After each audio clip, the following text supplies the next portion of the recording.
Hey guys, Anthony, 4x4 Diesel, one of the quickest videos you'll ever see. If you've got a 120 Prado, just a quick bit of info. People talk about fuel economy and the fuel gauges and what they should do.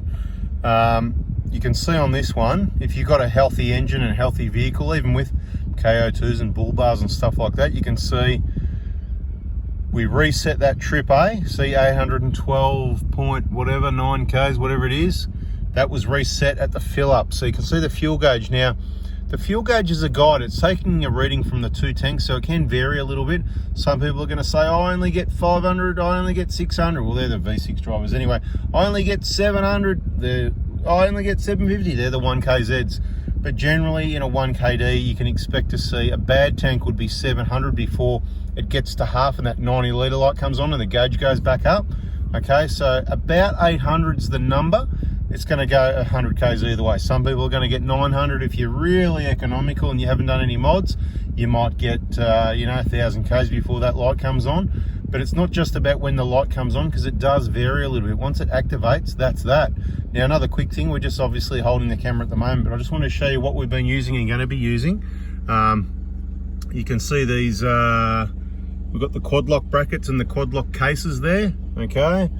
And you can see there's another one over here. So this is the one we'll be using when we're driving with videos. It's like, mate, they're really solid. They don't move. You'll see in the video. So quad lock, in case you're wondering, a lot of people ask the question. And yeah, another one over this side. So this is the one over this side for the phone, whatever. You might have your maps up or whatever the case may be. And of course you've got your hat and sunnies there. Got a charger right there as well.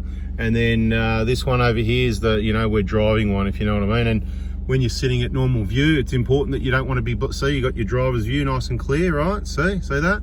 Right, so even if you're sitting back where I am, you don't want to put things, people put their things up in the middle of the windscreen. What a day, eh? Look at that, eh? What an evening, I should say. What an evening out on the farm. Bloody fantastic, look at that. Anyway, just wanted to show you reality, reality channel, reality check. Getting a bit dark down here, we can't see what's going on. Let's turn the lights on, see what that does. All right, there we go. Bit of reflection there. Do we fix that? Get up around here, I don't know. Anyway, point is, anytime soon it's going to click over, the 90 litre light's going to come on. With a 120 Prado, the way it works is, so you fill up, it's on full, it slowly comes down. When it gets to the halfway mark, the 90 litre light comes on. It's the green light up here somewhere, hasn't happened yet. And that usually happens when the fuel gauge is about half, when you've done, as we discussed, the kilometres, right? 800, sometimes 700, 900, 600, 500, whatever. Just giving you an idea. When that happens and you fill up, yes, the vehicle should take about 90 litres, but it's not going to be exact. Like I said, it's a guide. There's a sender unit, there's two tanks, and it's combined resistance, blah, blah, blah. And if you've got a bit of wear and tear and a bit of problem, they can fluctuate a bit more. It's quite common actually in the petrol vehicles. This is one of the disadvantages, one of the many disadvantages. Anyway, we love all the engines. I'm just saying, because there's a lot of these petrol guys still mouth up going, oh, I'm glad you should have got the petrol, should have got the.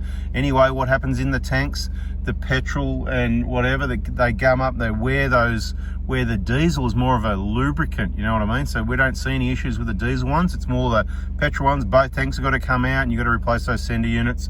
Very expensive repair. But anyway, not picking on V6s, we're just telling you how it is. I'm going to get on with this. If this light comes on soon, I might even finish the video. Right, thanks for watching so far. Anyway, we've driven a bit more. It's gone down a bit more. Still above half. It's probably going to get 900 Ks. I can't be bothered. So this video is going up how it is, just to give you an idea of the fuel gauge, how it works, and what normal is for a 1KD diesel, and a bit of an indication for the 1KZ. It's going to be a bit less, maybe 100 Ks less on averages, but there's going to be lots of variables.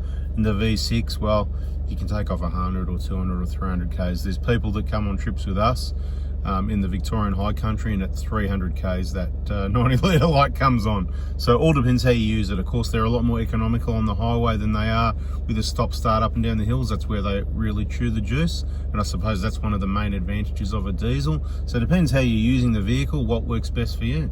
Anyway, bada bing, I'm out of here. See ya.